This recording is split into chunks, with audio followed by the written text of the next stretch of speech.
And it was on Flickr. It wasn't on Instagram because I didn't have Instagram. Practicing without guidelines, without any kind of grid. I was thinking about, well, maybe I could make a living doing tattoos. Well, definitely the Roman capitals are very, very, very, very, very difficult. Castro, Laia Soler, and Gina Serret.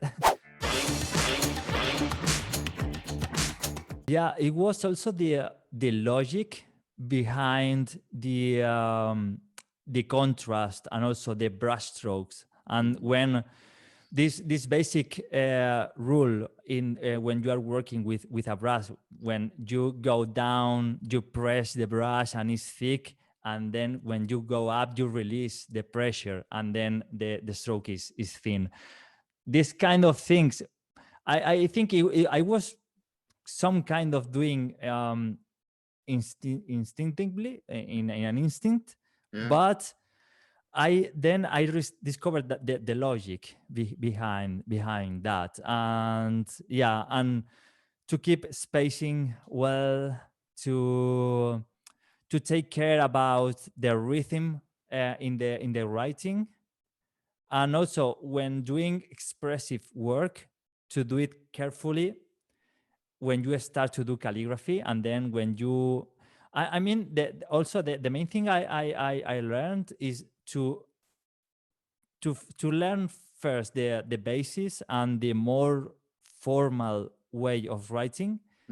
And then when you know everything about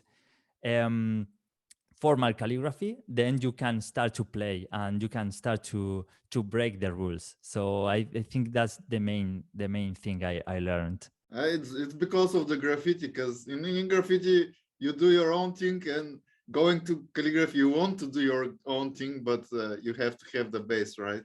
Yeah, that's it. Because graffiti writers, all we are self-taught. Yeah. So yeah, we have our own style. Because for me, graffiti was a kind of expression, a way to express myself. So yeah, you have you try to have a distinct style to express your feelings or your thoughts in a piece, no? But calligraphy works in a different way. So you have to, for me, or at least as I conceive calligraphy, is that you have to start by the basis to learn the more formal aspects of calligraphy, and then little by little you develop your own voice and your own style. And from there on, what happened, like after this workshop? Like, what were your next steps into calligraphy? Like, next scripts that you learned, next, I don't know, some book that helped you a lot, or some other workshops you have that attended and changed things for you? Also, at this point, did you know that this is what you want to do for the rest of your life, or you were just still getting into calligraphy and being just, oh, this is so cool? Yeah.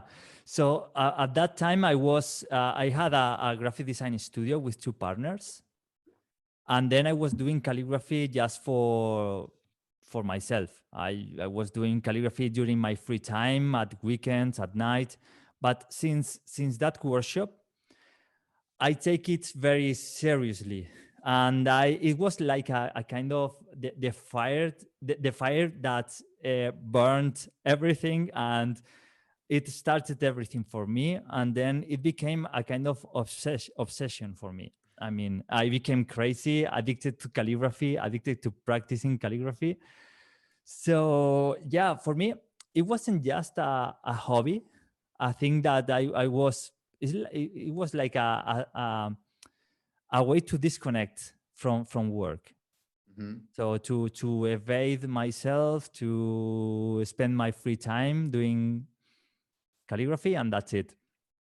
But then I started to share my calligraphy work on Instagram, because yeah, it was at the same time I opened my Instagram account. I opened my Instagram account in 2013 or something like that. And then I started to share the things I was doing on my free time, at weekends, my practice, my exercises, and everything. So for me, it wasn't a job. It wasn't just a hobby. And I remember in 2014, I moved to London because, as I told you before, I was having a studio with two partners, and we decided to move the studio to London. Okay. And yeah, because here in Valencia, we wasn't growing as a studio, as a professional. So we decided to take the step and to move the studio to London. And then after, I mean, 4 months or something, we decided to split up and to dissolve the studio and to Okay. start to start working each one on our own. So yeah, that was my like a breaking point. I decided to, because I was working as with my own studio since 2010. So it was 4 years at that time that I was working more or less on my own with my own business. So I didn't want to end on an agency or on a studio working for someone. So I thought, well, maybe I can try to make a living from calligraphy and lettering. And well, I took the step and I decided to become freelance there in London in 2014. And well, it was it's a decision that I will never regret, because I'm very happy, because yeah, I'm since then I've been doing it in independently, in an independent way. Okay, what were those steps like? What commissions or what were you getting in to begin with? Like, how did you start at making a living from calligraphy? So well, actually, from calligraphy, um, I wasn't making a living in 100% from calligraphy. It Hmm. was a mix on calligraphy and lettering. Yeah. So because I was doing lettering, so I could do logotypes and I could do packaging. So I started to send a lot of emails to a lot of agencies with my portfolio. Okay. And then I got some commissions from agencies based in London.